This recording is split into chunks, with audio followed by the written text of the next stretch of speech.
Conducta típica, ausencia de conducta y atipicidad.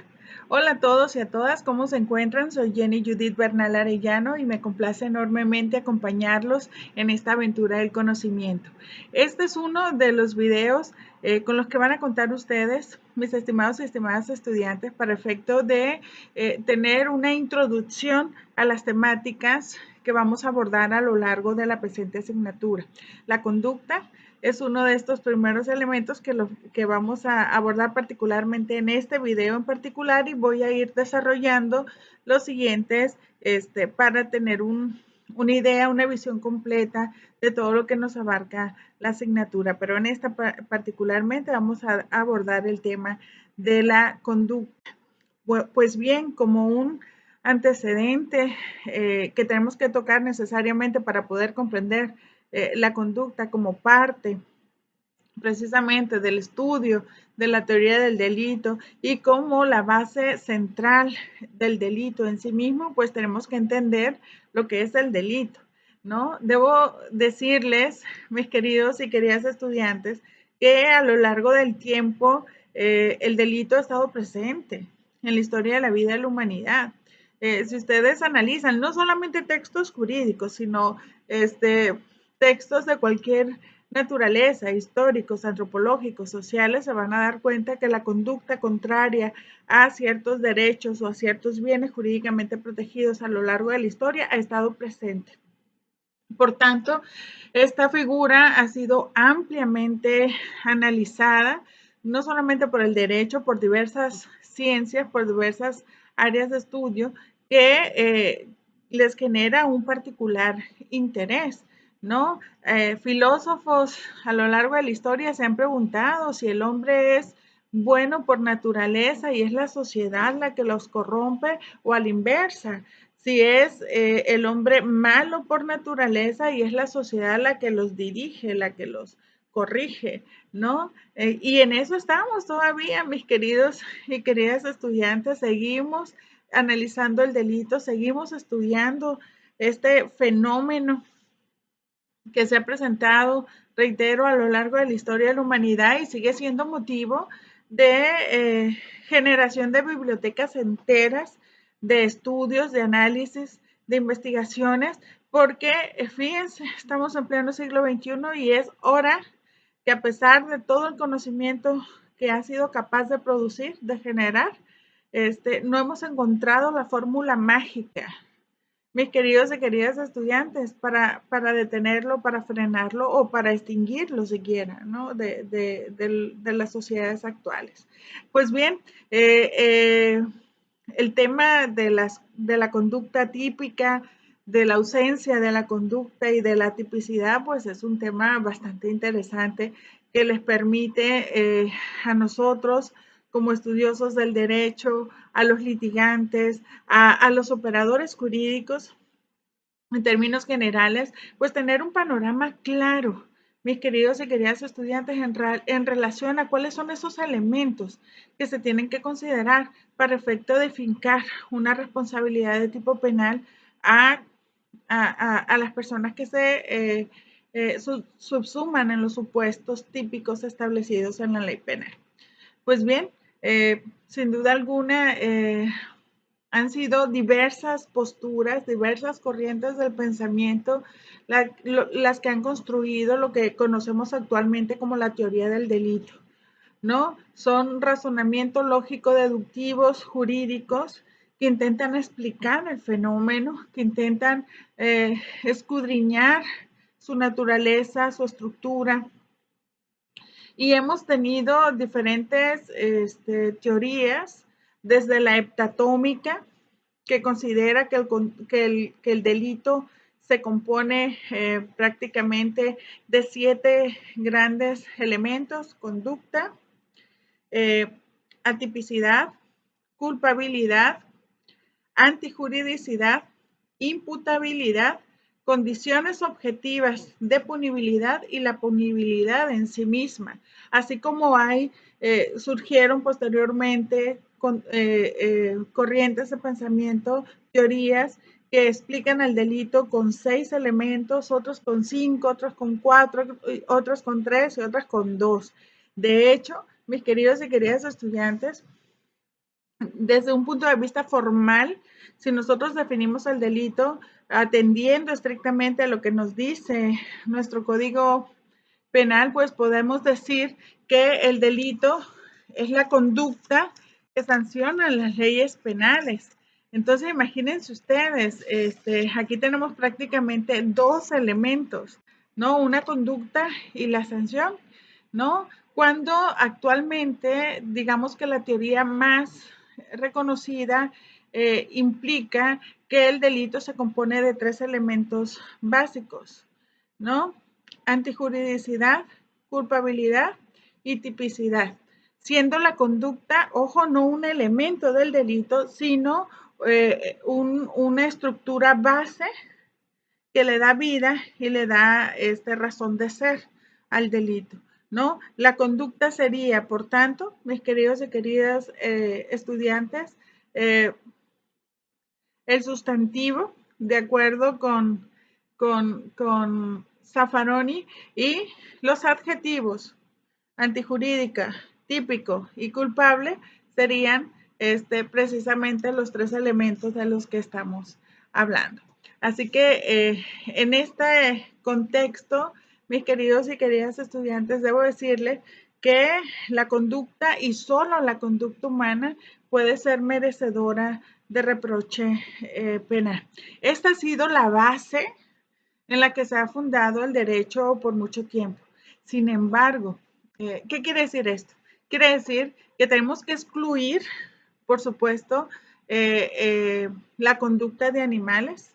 Un animal no puede ser motivo de reproche penal actualmente, particularmente en nuestro sistema jurídico mexicano. Sin embargo, pues en la Edad Media se registraron juicios contra animales, contra vacas, contra caballos, contra perros, contra gatos, ¿no? Y hay algunos países en que se sigue reprochando penalmente, increíble, en pleno siglo XXI a los animales, ¿no? Esto suena interesante, ¿no?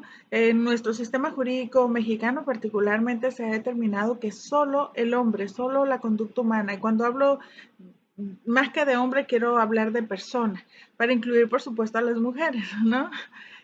Hombres y mujeres somos quienes podemos generar una conducta contraria a derecho, típica y culpable, solo las personas. Excluimos, por tanto, animales, excluimos, por tanto, a cuestiones de tipo natural, el trueno, el rayo, el huracán, ¿no? Solo la persona humana puede generar una conducta que puede serle reprochable jurídicamente hablando y que puede ser merecedora de sanción. Primer elemento, creo que esto es importante. Solo la persona. ¿Qué pasa con las personas morales? Creo que debemos detenernos en este punto. Bueno, se ha establecido que las personas morales pueden ser sujetas de reproche penal. Wow. En lo particular, debo decirles que la persona moral es un ente jurídico, es un ente que carece de una, digamos, materialidad como lo es el ser humano. Claro, materialidad en el sentido de que no es un ser humano en sí mismo, se considera una conformación jurídica en sí mismo. Eso es lo que quiero expresar. No es una persona, ¿no? Si bien es cierto, se le considera como un sujeto que puede generar ciertas obligaciones que me cuestan, fíjense, me cuesta trabajo hablar de que generen derechos, ¿no? Puede generar ciertos beneficios probablemente, porque el tema de derechos yo lo ligo y lo circunscribo estrictamente a las personas, no a los entes morales, ¿no? Quien puede generar una responsabilidad son las personas que forman parte de ese ente, ¿no? Y que sí, claro, pueden tener consecuencias en el ente moral, en la persona moral, ¿no? La persona moral puede ser sancionada o la sanción que pueden recibir quienes cometen delito Puede ser la cancelación, por ejemplo, ¿no? El cierre de la persona moral, ¿no? Multas de tipo económico, ¿no? Pero quien comete delitos son las personas, no es la empresa, son las personas que manejan la empresa. Sin embargo, pues en nuestro Código Penal se establece como sujeto o merecedor de reproche, particularmente a las personas morales. Esto creo que queda sujeto particularmente a una discusión teórica muy interesante, ¿no? Que nos puede dar luz, que nos puede servir inclusive para una muy buena tesis de grado. Tómenlo en consideración. Pues bien, la conducta, les decía, mis queridos y queridas estudiantes, es el comportamiento humano, positivo o negativo. Esto es mediante acción u omisión que tiene que tiene un fin o un propósito determinado. Eso es la conducta, un comportamiento humano porque se excluye del resto animales a cuestiones de la naturaleza. Positivo o negativo, positivo en cuanto estamos hablando de una acción, un hacer, o negativo en cuanto estamos hablando de una omisión, un no hacer o un dejar de hacer, ¿no? Y que tiene un propósito. La acción en sí mismo, que es el elemento positivo de la conducta, es un actuar o un hacer. Es un hecho positivo, el cual implica que la gente o las personas, mis queridos y queridas estudiantes, llevan a cabo ciertos movimientos, uno o más movimientos de tipo corporal, ¿no? La acción, por tanto, se considera un hacer. Es un elemento positivo de la conducta. Los elementos de la acción son importantes identificarlos y tenerlos presentes. La voluntad, mis queridos y queridas estudiantes, es un elemento central en el delito, la voluntad humana. La voluntad es el querer hacer, no es otra cosa más que el querer hacer. Y en esa voluntad, por supuesto, debe identificarse la intención. La voluntad es el querer hacer. La actividad es particularmente el hacer, el actuar. Es el hecho positivo o movimiento corporal humano.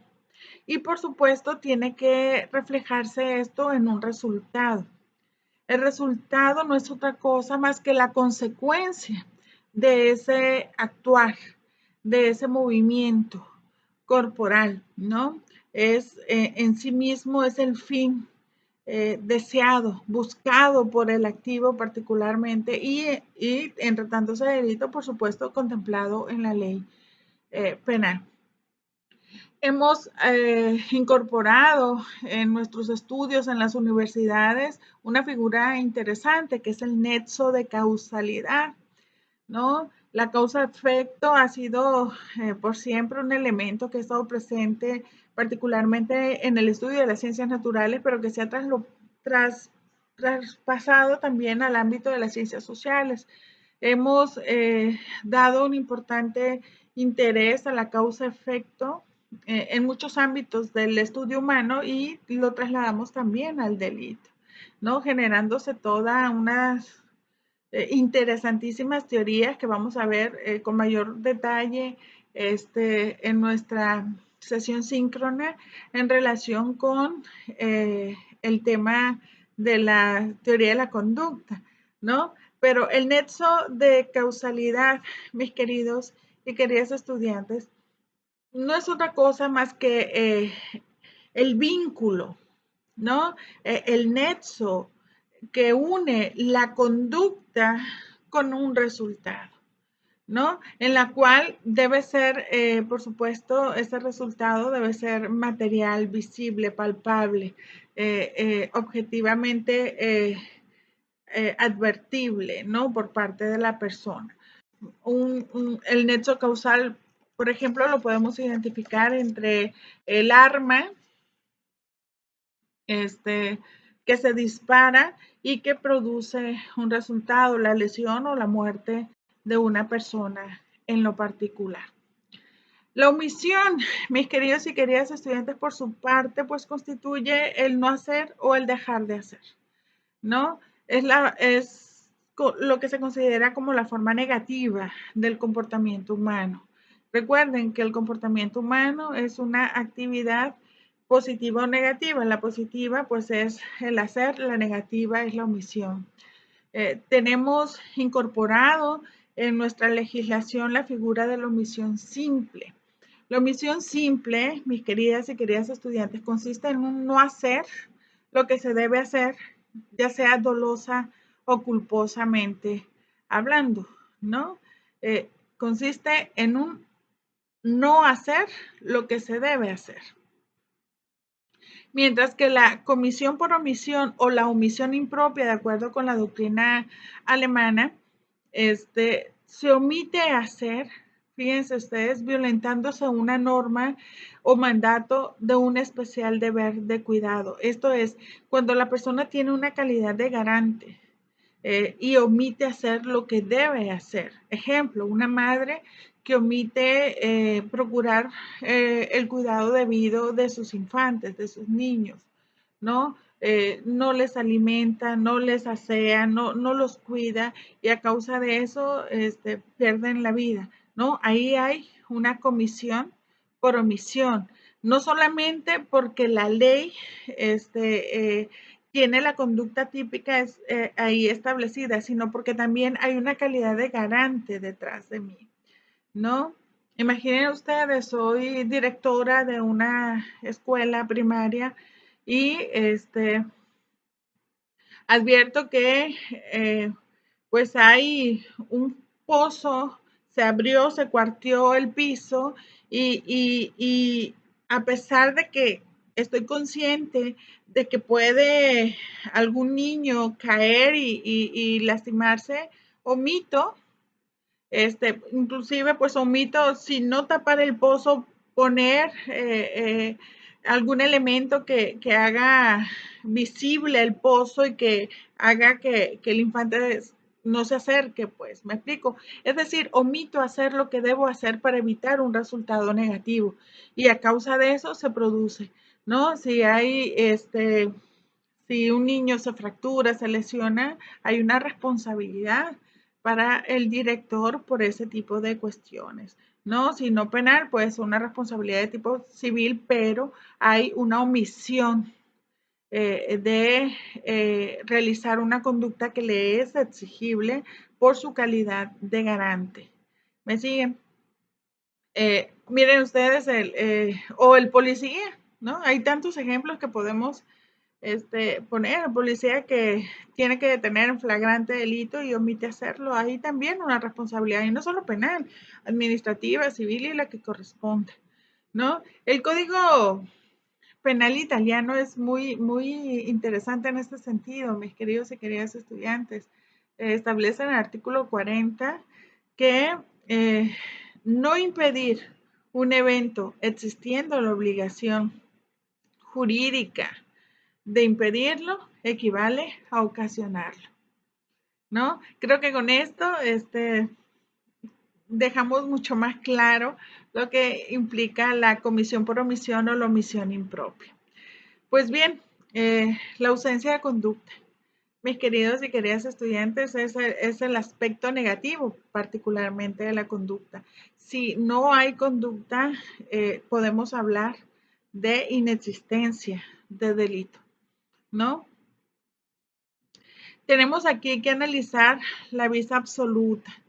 Seguramente esto los va a retrotraer en el tiempo a sus estudios en la universidad, ¿no? La visa absoluta consiste en una fuerza humana, interna o externa, irresistible, que se ejerce contra la voluntad contra la voluntad de alguien. Imaginen ustedes que una masa humana, una estampida, qué sé yo, me empuja contra el cristal de una tienda, es algo que yo no puedo evitar, es algo que yo no puedo contener, me empujan y causo daños, ¿no? quiebro el cristal, causo afectaciones, sí,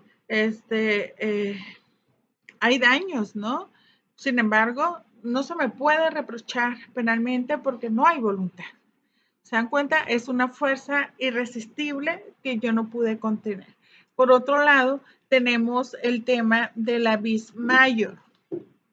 La vis mayor, por su parte, es la fuerza que no se puede evitar o prever y particularmente es una fuerza de la naturaleza. Imaginen ustedes un huracán, un tornado, un temblor, ¿no? Es decir, que genere se genera a causa de estos sucesos naturales la comisión de un delito, pues simple y sencillamente no hay. Es decir, aunque se actualice la conducta típica, no podemos decir que no hay delito porque no hay voluntad humana, ¿no? Los actos reflejos, mis queridos y queridas estudiantes, son otro de los elementos que hay que considerar, ¿no? Son aquellos que obedecen a la excitación no percibida conscientemente eh, eh, y que pueden provocar movimientos, reflejos inconscientes que la persona no puede ni prever ni evitar, ¿no? Por tanto, si ante esas circunstancias se causan lesiones, se cometen delitos, entonces no hay responsabilidad para la persona que a través de un acto reflejo causa una afectación de esta naturaleza. Piensen, por ejemplo, en las personas que padecen un ataque epiléptico. Las personas que padecen este tipo de ataques generalmente no tienen control con, con, con su, en la reacción de sus miembros, ¿no? Y puede provocar lesiones en otra persona. No se le puede reprochar penalmente a esta persona porque no tiene el control, no tiene intención, no tiene voluntad. ¿Se dan cuenta? ¿No? Hay otras circunstancias que también la doctrina, la jurisprudencia y algunas veces las leyes han considerado que no podemos hablar de la existencia de delito, particularmente cuando se cometen en un estado de sonambulismo, de sueño profundo, de hipnosis, ¿no? Son diferentes posiciones ideológicas que se han manifestado en este sentido, pero la regla general es que se consideran como elementos negativos de la conducta y que podemos aseverar, por tanto, que no hay delito como tal. Interesante, ¿no les parece? Bueno, pues vamos a continuar con el estudio de esta asignatura que es preciosa y que sé que vamos a sacar la mejor información de todo esto y nos va a ser de gran utilidad en nuestra vida profesional. Pues ha sido un enorme gusto. Pronto compartiré con ustedes un siguiente video donde vamos a desglosar los siguientes temas de nuestra asignatura. Reitero, mi nombre es Jenny Judith Bernal Arellano y ha sido un gusto compartir con ustedes. Hasta pronto.